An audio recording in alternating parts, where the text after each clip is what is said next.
Alban, është gjithmonë kënaqësi të vim këtu në Port Hope edhe të zhvillojmë një bisedë me ju.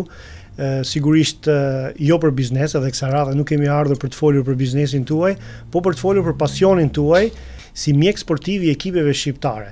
Herën e fundit ju keni qenë i pranishëm në lojrat olimpike dimrore që u zhvilluan në Vancouver si mjeku sportiv i ekipit shqiptar të përbërë nga një lojtar, nga skiatori Erion Tola. Përpara se të hymë te marrëdhëniet me sportistin shqiptar, por edhe në përgjithësi me sportet shqiptare, do desha të di si përvojë personale si që kjo e fundit pra e Vancouverit. Me çfarë përshtypjesh jeni larguar që andej? Si eksperiencë personale ka qenë një nga eksperjencat më të mira deri tani që kam unë nga eksperjencat e evenimenteve sportive. Kjo një nga arsyet ishte që ishte diçka e veçantë sepse ishte hera e parë që u përfshiva me lojrat dimrore.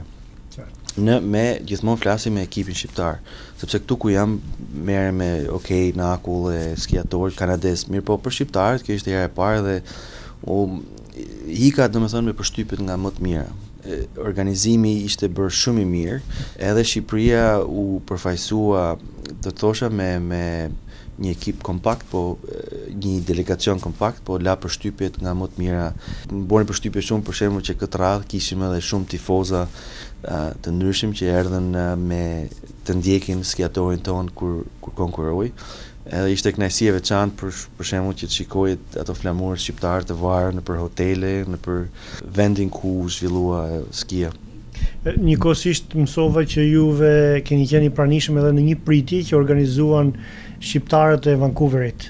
Si u priten ata atje? Po, isha aty i ftuar me delegacione shqiptar nga komuniteti i shqiptar në Vancouver, edhe për më tepër do të jem më i saktë që shoqata Eagles Land, pritja ishte jashtëzakonisht e mirë, i ka bërë përshtypje të gjithëve, edhe unë që jetoj këtu në Kanada dhe ka marrë pjesë në shumë evenimente që organizojnë komuniteti shqiptar këtu në Toronto.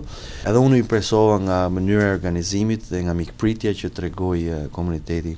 Kjo ishte edhe një përshtypje e skiatorit edhe e shefit misionit zoti Shkëlqim Mema.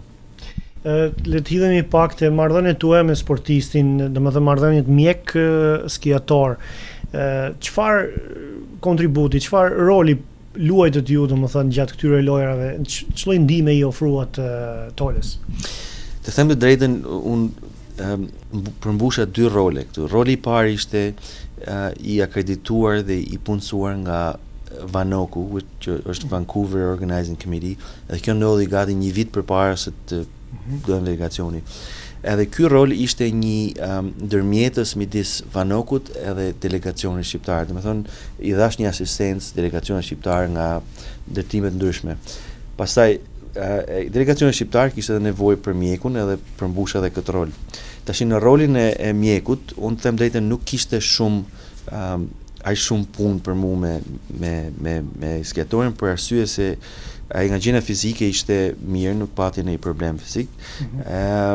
Dhe u morëm shumë pak me një lloj përgatitje streçimi, kështu që ai pati të nevojshme për 1-2 ditë, po pjesa dërmuese ishte pa fatmirësisht për Erionin, nuk kishte nevojë për ndërhyrjen time.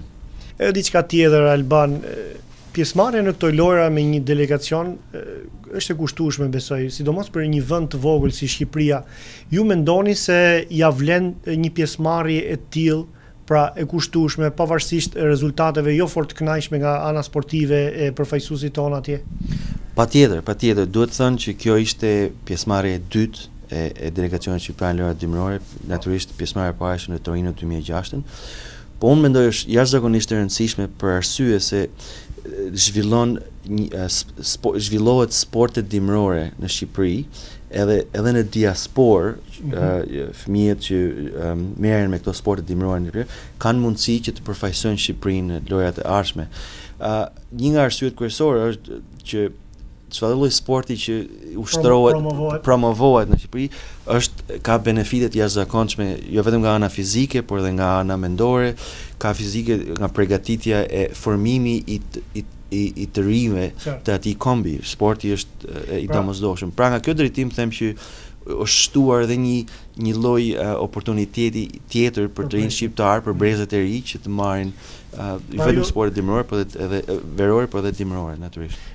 Pra ju nuk vlerësoni gjestin politik, domethënë përfaqësimin e Shqipërisë, por shikoni shembullin pozitiv të rinia shqiptare, me sa kuptova. Patjetër. Kjo është esenciale për arsye se ne megjithënë kemi vetëm një skiator për momentin, por çdo gjë që të arrisim ke hapat e 10, 15, 20 do filloj me hapin e parë. Kjo ishte hapi i parë. Erioni ishte një sportist që reprezenton shumë mirë formën e sportistit që mund të frymëzojë brezat e are. Është tip karizmatik, është tip që me pasion për skinë, edhe është një tip që i përqafon edhe brezat e ri. Edhe kjo mendimi im është që do të arrit të frymëzojë edhe brezat e ri që të me shpresë që të fillojnë të praktikojnë sportet dimërore, domethënë në të ardhmen ne nuk do kemi më një skiator, shpresojmë, por do kemi 2, 3, 4, edhe jo vetëm në ski, por mund të marrim edhe sporte të tjera të ndryshme. Do të kisha kuriozitet ose të përdorim një fjalë shqipe, kërshëri, që të mësoja pak më shumë mbi udhtimin tuaj të radhës, ku e keni vendosur piketën për pjesëmarrjen e radhës së Shqipërisë në këto aktivitete sportive? Për momentin është kampionati botëror i peshngritjes që bëhet në shtator në Turqi.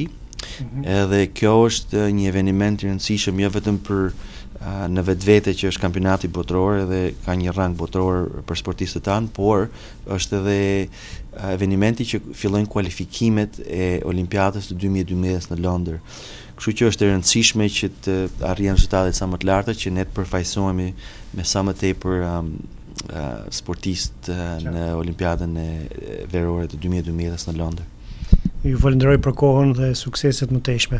Ju falenderoj unë për kohën ju dhe ju uroj sukseset më tejshme pasqyrës shqiptare, si edhe Radio e Diela, më fal që sapo ka filluar. Sukseset më tejshme.